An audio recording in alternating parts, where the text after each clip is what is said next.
हमके घुमा दीना। शिव के दर्शन करा देना, हो पिया कांवर मना देना। शिव के दर्शन करा देना। आइल सावन के महीना मन लागे कहीं न चली हमके घुमा देना। शिव के दर्शन करा देना, हो पिया कांवर मना देना। शिव के दर्शन करा देना ए राजा।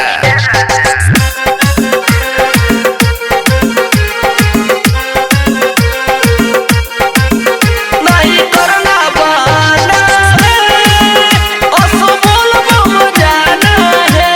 ये सैया अरे सुनो तनी, आज मानेंगे नहीं, जाएंगे जरूर।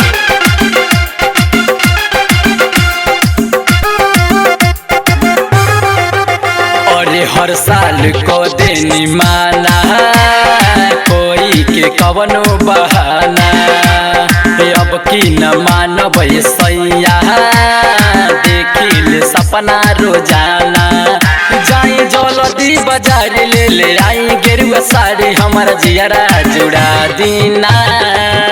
शिव के दर्शन करा देना, हो पिया कांवर मना देना। शिव के दर्शन करा देना।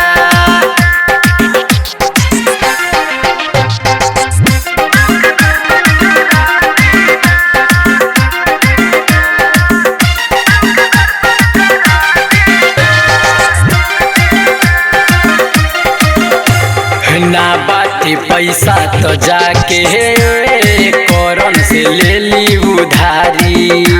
सुनिए चंदन सजनवा, बुकिंग कले गाड़ी। देखी बरसत सामन बड़ी लागेल पावन, मन के श्रद्धा पूरा दीना। शिव के दर्शन करा देना, हो पिया कांवर मना देना। शिव के दर्शन करा देना ए राजा।